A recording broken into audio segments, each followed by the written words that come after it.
A very good evening to all of you. हाँ जी sir, audio video clear है?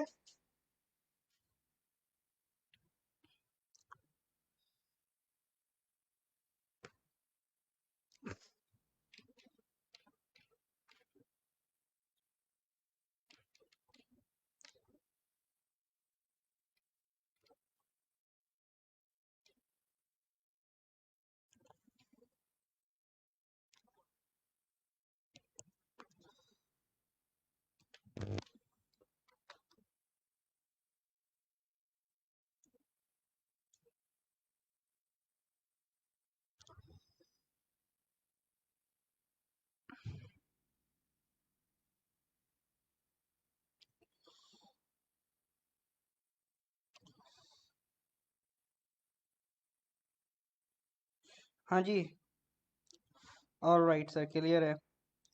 Well well well, start करते हैं। तो देखिए, लास्ट क्लास में सितंबर का करंट अफेयर्स अपन स्टार्ट कर चुके हैं, ठीक है। तो सितंबर का करंट अफेयर्स अभी देखो, जो एग्जाम होगा, ठीक है, आपको ये डिस्कशन में मतलब जो क्या कहते हैं डिस्क्रिप्शन है, उसमें एक लिंक भी मिलेगा। वहां से आप पीडीएफ भी डाउनलोड कर सकते हैं। तो पीडीएफ में आपको पीडीएफ तो जनवरी 2021 से ऑनवर्ड्स मिलना शुरू हो जाएगा उस लिंक से। लेकिन आपको जो करंट अफेयर्स प्रिपेयर करना है, अभी मैक्सिमम 1 ईयर का टारगेट रखिए, ठीक है। तो जैसे अभी हम सितंबर 2022 का तो कर ही रहे हैं, तो आप कोशिश करिए सितंबर 2021 से पहले का भी ना पढ़ें। पहले सितंबर 2021 और उसके ऑनवर्ड का करंट अफेयर्स आपको मजबूत करना है, ठीक है जी। All right sir. तो जितनी भी क्लासेस करंट अफेयर्स की हो रही हैं, वो सब आपको यूट्यूब में जो प्लेलिस्ट बना रखा है उसमें आपको देखने को मिल जाएंगी, ठीक है। ठीक है सर। तो पहले एक बार वही अपना पुराना रिवाज, पिछले कुछ क्वेश्चन रिवाइज कर लेते हैं आगे बढ़ने से पहले।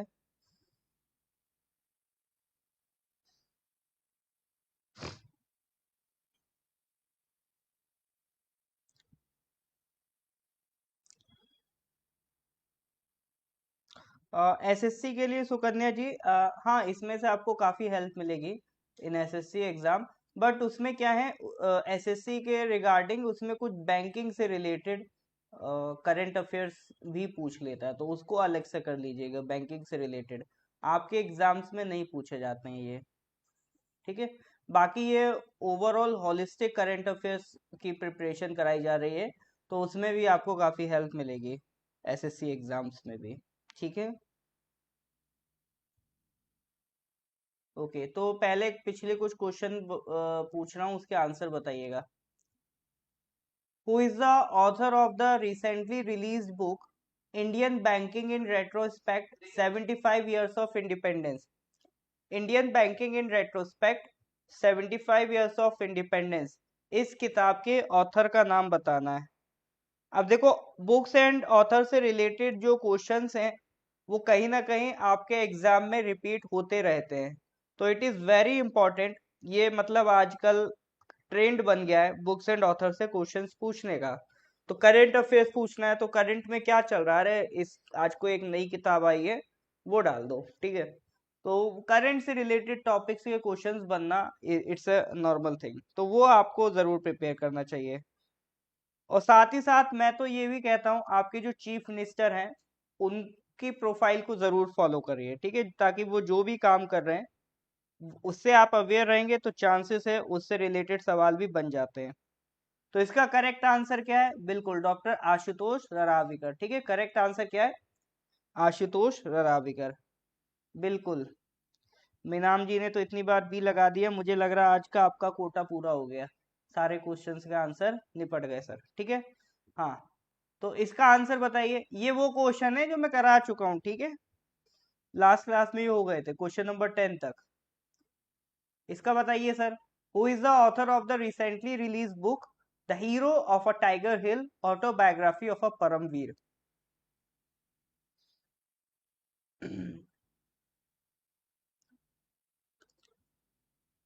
The hero of tiger hill, बताइए सर किसकी किताब है, किसने लिखी, किसी की ऑटोबायोग्राफी, किसकी है सर? बिल्कुल कैप्टन युगेंद्र सिंह यादव। ठीक है, करेक्ट आंसर क्या है? कैप्टन युगेंद्र सिंह यादव। बहुत बढ़िया। चलिए सर, तो ये तो पुराने क्वेश्चंस हो गए, स्टार्ट करते हैं आज के क्वेश्चंस। तो ये रहा आज का पहला सवाल आपकी स्क्रीन पे। Question number 11, recently which of the following social media platforms has launched a new feature, circles? Instagram, Facebook, LinkedIn, Twitter, circles नाम का फीचर कहाँ आया है? सर हमारी तो जिंदगी जा रही है सर फेसबुक और इंस्टाग्राम में, अगर इसमें आया होता तो हमें पता होता, जरूर इन दो में से किसी एक में आया होगा। ऐसे तुक्के लग रहे हैं।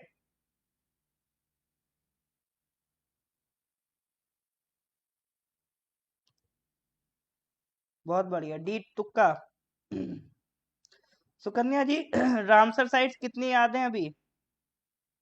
सुकन्या जी कल टेंशन में थी, रामसर साइट सर भूल ना जाए। हाँ जी,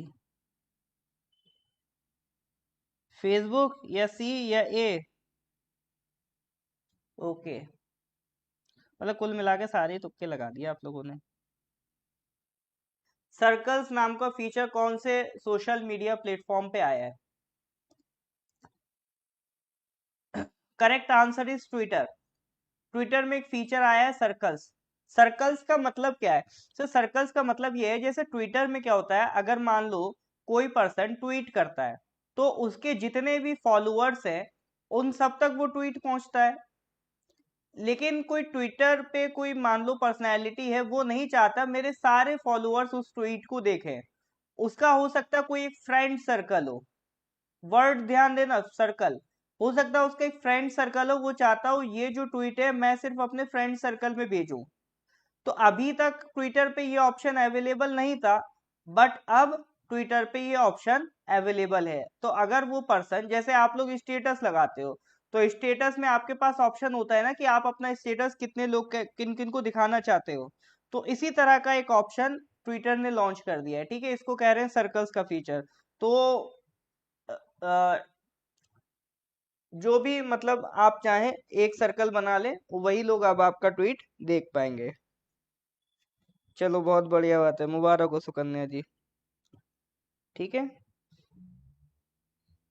गामी जी, दिक्कत तो यही है ना, एपीएसएसबी के पेपर में 4 ऑप्शन होते हैं, कोई खाली ऑप्शन नहीं होता है ना कि जहां आप लिख दें कि सर हम यूज नहीं करते हैं इसलिए हमें नहीं पता आंसर।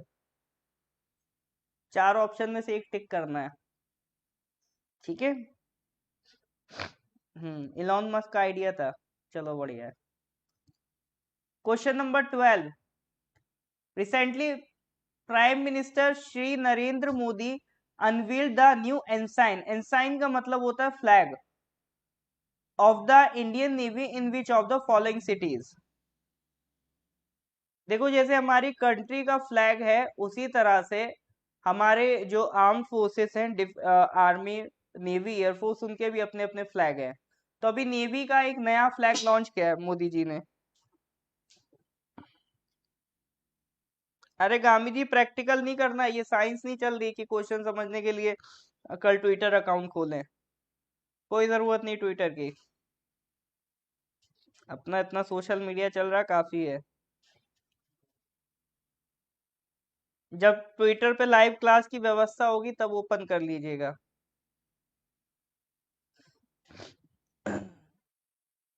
तो किस सिटी में लॉन्च किया गया है नया साइन? तो सिटी का नाम तो सर कोची है, केरला का सिटी है कोची।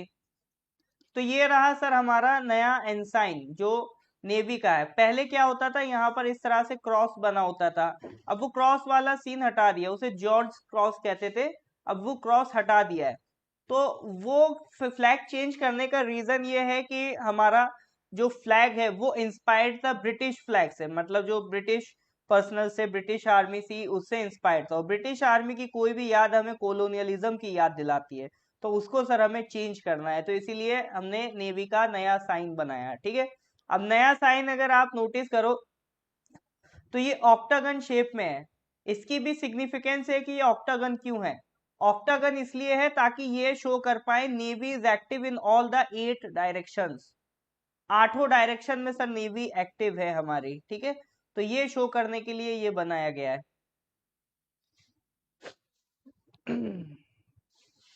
तो ऑल द 8 डायरेक्शंस आपकी कवर हो उसके लिए सर हमने क्या बनाया है, ये इंसाइन बनाया है, ठीक है। फिर इसमें अगर आप देखोगे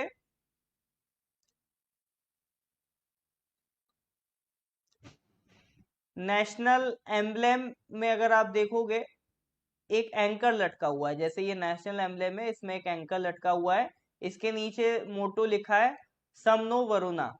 क्या नाम है? समनो वरुणा। तो ये छत्रपति शिवाजी से इंस्पायर्ड करके बनाया गया, क्योंकि छत्रपति शिवाजी को माना जाता है father of the Indian navy, ठीक है। क्योंकि उस वक्त में जब शिवाजी ने, जब दुनिया में मतलब इंडिया में कोई भी रूलर नेवी पे इतना फोकस नहीं था, आर्मी पे तो सब थे बट नेवी पे इतना फोकस नहीं था। बट शिवाजी वाज लाइक कि वो उन्हें इस बात का अंदाजा था कि नेवी को स्ट्रॉन्ग करना कितना जरूरी है, तो उन्होंने अपने टाइम से नेवी को अपना पावरफुल करना शुरू कर दिया था, इसीलिए उन्हें फादर ऑफ इंडियन नेवी भी कहा जाता है, ठीक है। नेक्स्ट क्वेश्चन आपकी स्क्रीन पे। ज्ञाति जी मैं टीचर हूँ, कोई एक्टर नहीं हूँ कि ये बोलिए वो बोलिए, ठीक है। चलो जी, अगला क्वेश्चन ये रहा आपकी स्क्रीन पे, question number 13। What is the name of the cyber security exercise which was recently conducted bye computer emergency response team India? इसको प्यार से सर्ट इन बोलते हैं, computer emergency response team India, इसको सर प्यार से क्या बोलते हैं? सर्ट इन बोलते हैं। तो what is the name of the cyber security exercise which was recently conducted by CERT इन?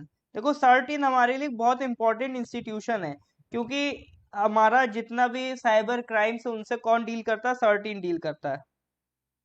समनो वरुणा, हाँ ये संस्कृत है।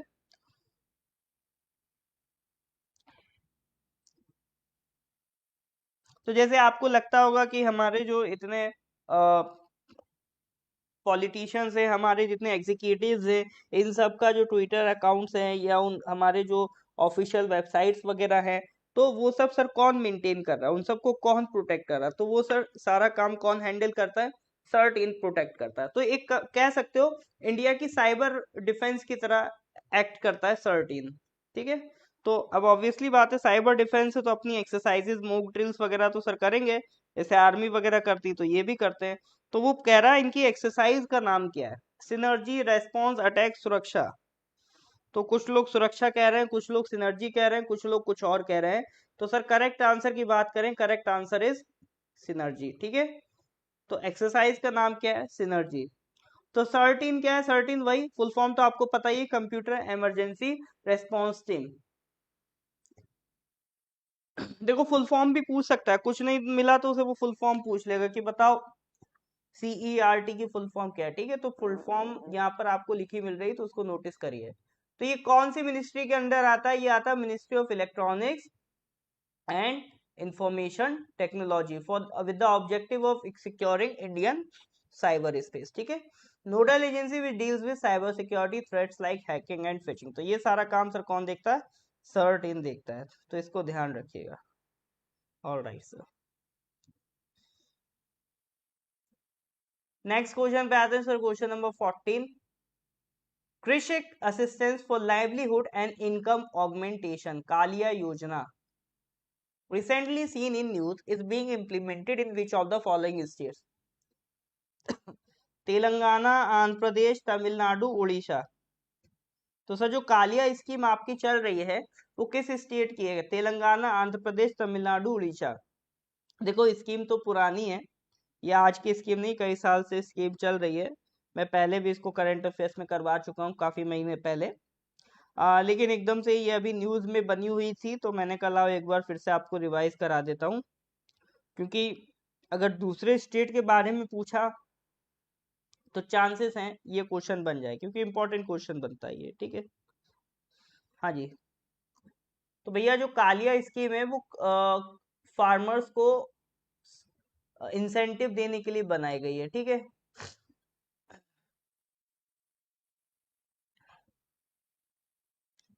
तो ये स्कीम लॉन्च की है उड़ीसा गवर्नमेंट ने।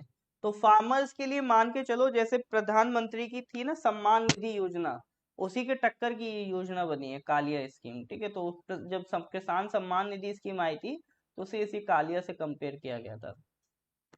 तो कालिया सर कहाँ की है? उड़ीसा सरकार की स्कीम है, ध्यान रखिएगा।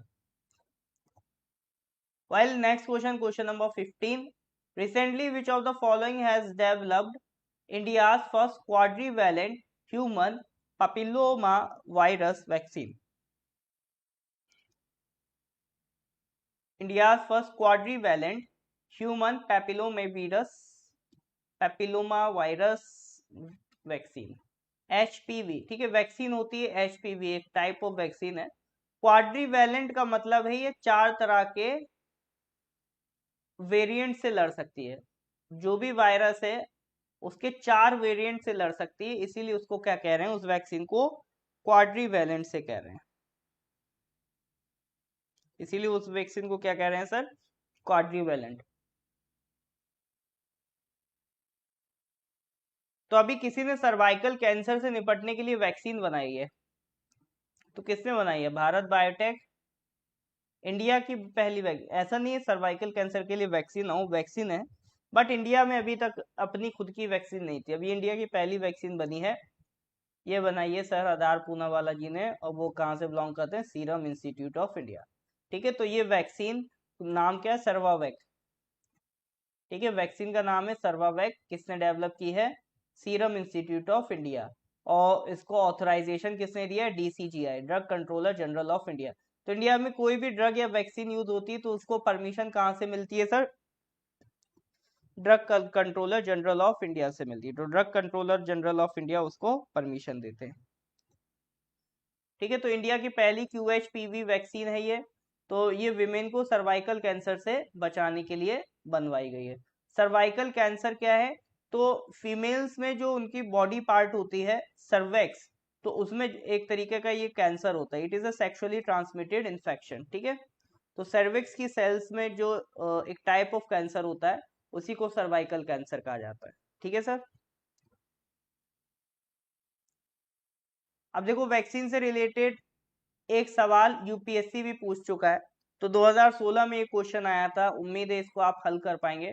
मिशन इंद्रधनुष, देखो ये यूपीएससी 2016 का भले ही सवाल है, लेकिन ये मैं आपको पढ़ा चुका हूँ, ठीक है। मिशन इंद्रधनुष, अगर कोई बहुत रेगुलर क्लास कर रहा होगा करंट अफेयर्स की तो उसे पता है इंद्रधनुष हम लोग पहले भी ये मिशन पढ़ चुके हैं। तो मिशन इंद्रधनुष बताइए किससे रिलेटेड है?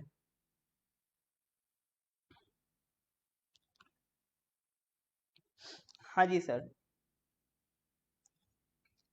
जल्दी से करेक्ट आंसर बताइए। मिशन इंद्रधनुष किससे रिलेटेड है?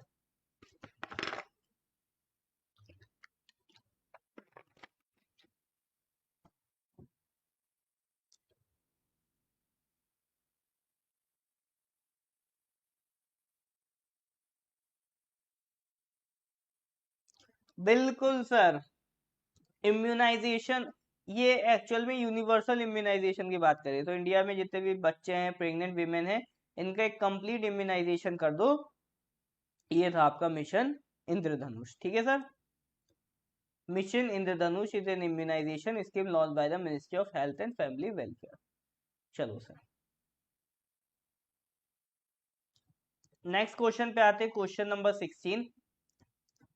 Recently, which of the following states has launched the Rural Backyard Piggery Scheme under National Livestock Mission?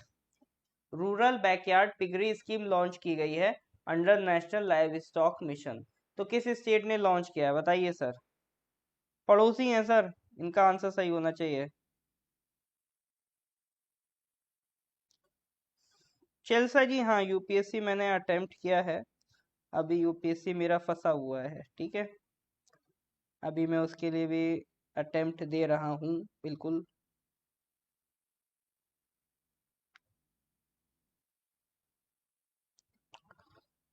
हाँ जी,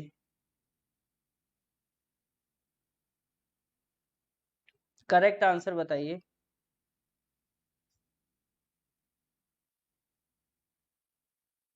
विच of the following state has launch the rural backyard piggery scheme, बताइए। Thank you Chalsa ji. B और D? B में तुक्का sir. अक्कड़ बक्कड़ Bombay बोल 80 90 पूरे 100, ये तो नहीं चल रहा है ना, थोड़ा लॉजिक से लगाइएगा। चलो सर, ये स्कीम है मेघालय की। कहाँ की है सर? मेघालय की। हाँ सर, वो भी पड़ोसी हैं। मेघालय के सीएम का नाम ध्यान रखिएगा। नॉर्थ ईस्ट में जितने भी आपके सीएम है सबके नाम ध्यान रखिएगा। कॉनराड के संगमा, कॉनराड के संगमा सीएम साहब का नाम है। तो उन्होंने स्कीम लॉन्च की है, रूरल बैकयार्ड पिगरी स्कीम। देखो इससे पर्पस क्या है, वही एक लाइवलीहुड फार्मिंग एक्टिविटीज से डेवलप करना। ठीक है, पर्पस ये है कि लोगों के पिगी बैंक भरें, किसानों के। ठीक है, और ये किस स्कीम के तहत चल रहा है? नेशनल लाइव स्टॉक मिशन के तहत चल रहा है। ये नेशनल लाइव स्टॉक मिशन क्या है? देखो 2014 में सरकार ने एक मिशन लॉन्च किया था, national live stock mission. Purpose ये था कि भैया जो भी इंडिया में लाइव स्टॉक का प्रोडक्शन सिस्टम है उसको क्वांटिटेटिव और क्वालिटेटिव इंप्रूव किया जाए। लाइव स्टॉक क्या होता है? लाइव स्टॉक का मतलब है जो भी आपका पशुपालन, मतलब एनिमल हस्बेंड्री, जो भी आपके कैटल्स हैं, जो भी आपके जानवर हैं, उनको पालना, उनको बेचना, उनके प्रोडक्ट्स को बेचना, तो उससे कमाई करना। ठीक है, लाइव स्टॉक से कैसे कमाई करोगे? जैसे लाइव स्टॉक में आपने मान लो कोई गाय या भैंस अगर उसे पाल रखा है या बकरी पाल रखी है तो उसका दूध आप बेच रहे हो। ठीक है, तो वो क्या है? वो भी एक एग्रीकल्चर का तरीका है।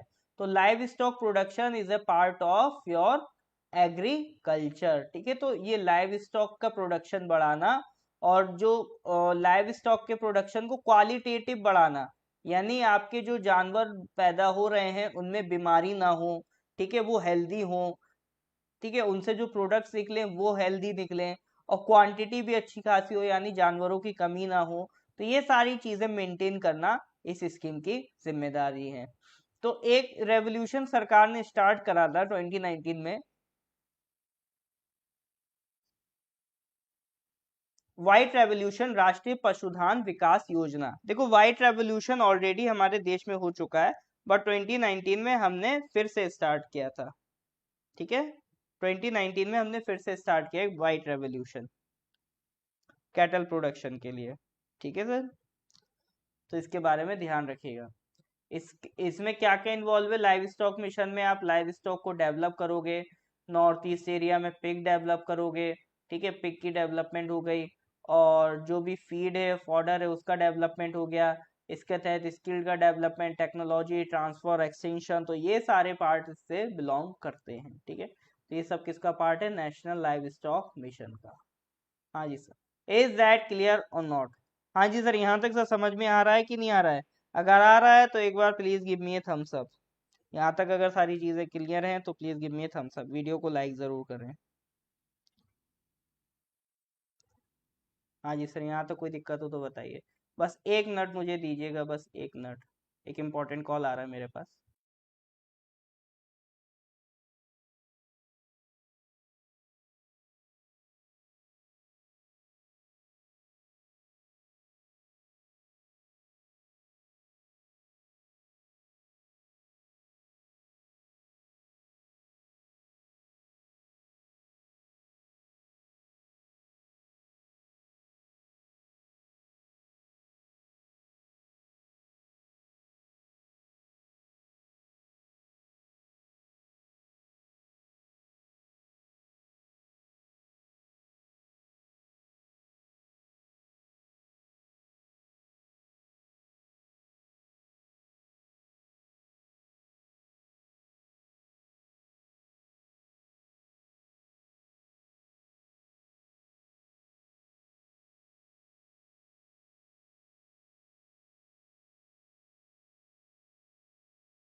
हाँ जी sir,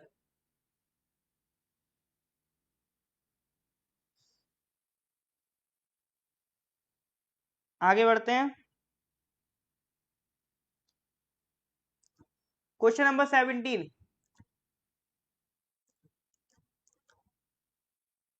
digital India genesis Jain next support for innovative startups recently seen in news is being launched by which of the following ministries. बताइए, डिजिटल इंडिया जेनेसिस एक स्कीम थी, अभी न्यूज में थी। जेनेसिस का मतलब जेन नेक्स्ट मतलब next generation support for innovative startups. तो ये डिजिटल इंडिया जेनेसिस क्या लगता है कौन सी मिनिस्ट्री ने लॉन्च किया होगा?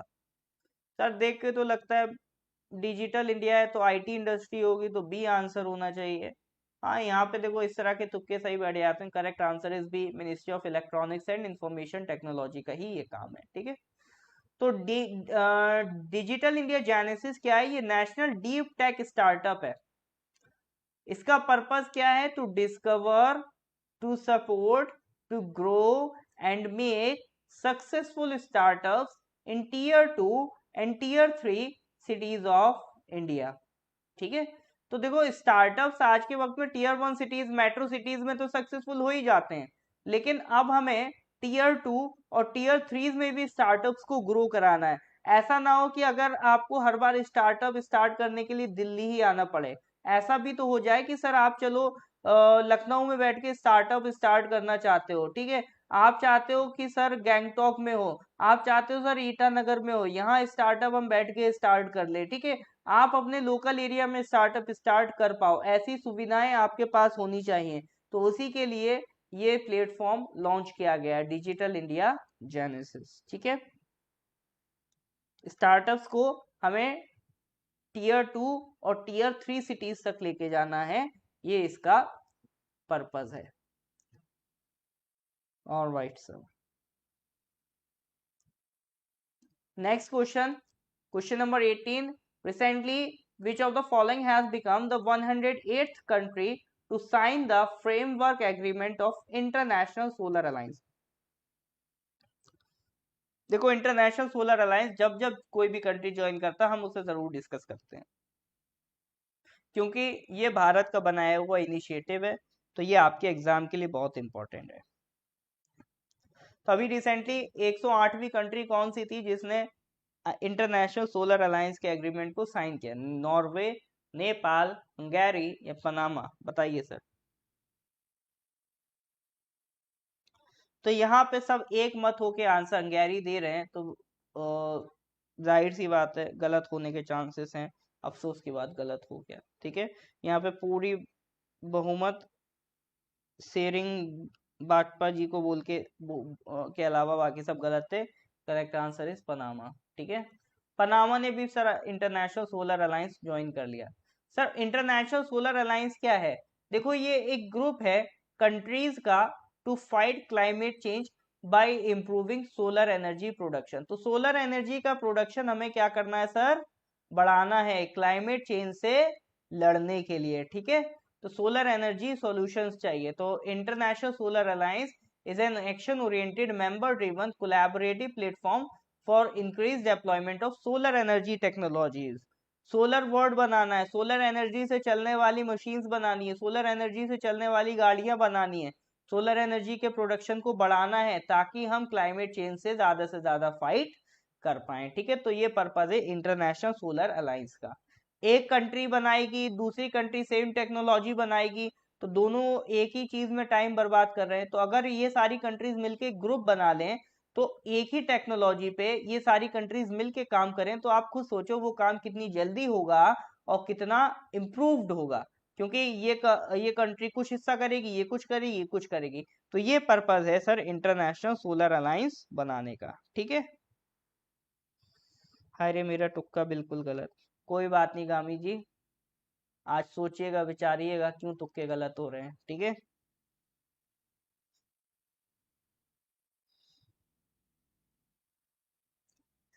इसका vision let us together make the sun brighter, ये ध्यान रखना। विजन इजन आराम से पूछ लेंगे किसी भी दिन।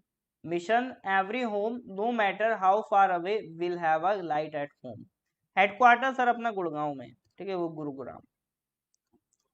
Question number 19, recently the world resource institute has launched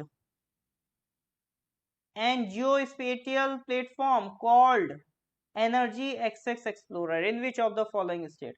तो WRI ने एक जियोस्पेशियल प्लेटफॉर्म लॉन्च किया है एनर्जी एक्सेस एक्सप्लोरर, तो किस स्टेट में लॉन्च किया बताइए सर।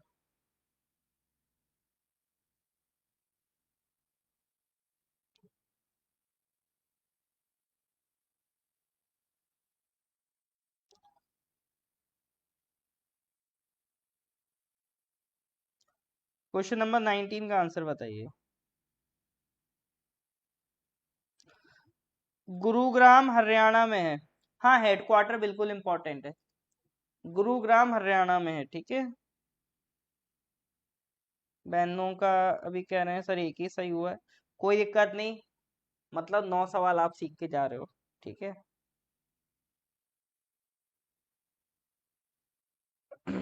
हाँ जी सर, इसका आंसर दीजिए।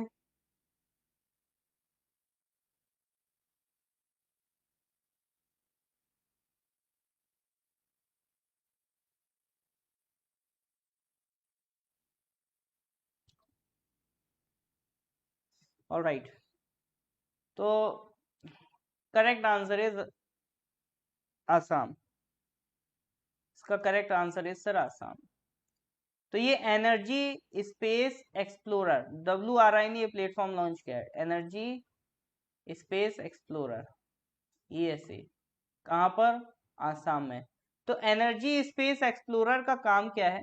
इसका काम ये है वो सेक्टर आइडेंटिफाई करना या एनर्जी के एक्सप्लोरेशन को और ज्यादा ब्रॉड बनाना। ठीक है।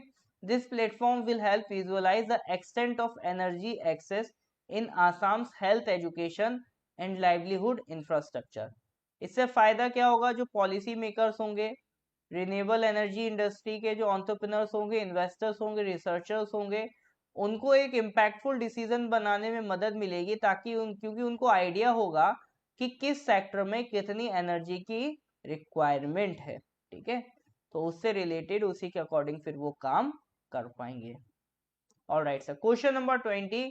Recently Ghatiana dwivarna was discovered, it belongs to which of the following species? Ghatiana dwivarna क्या है सर? क्या है? लिजर्ड है, बटरफ्लाई है, क्रैब है या फिश है?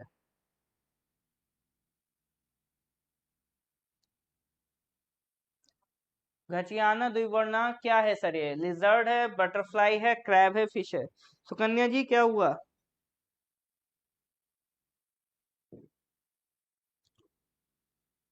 मछली तो सर आई नहीं। अच्छा, मछली हाँ ऑप्शन में तो है। वेल, तुक्का लिजर्ड और बटरफ्लाई की तरफ जा रहा है। और बाकी कोई अपना लक ट्राई करना चाहेगा? कभी भी लॉटरी खुलवानी हो उससे पहले करंट अफेयर्स की क्लास करके चले आना, पता चल जाएगा आपका लक कितना अच्छा है। मछली है तो नहीं खाएंगे आप?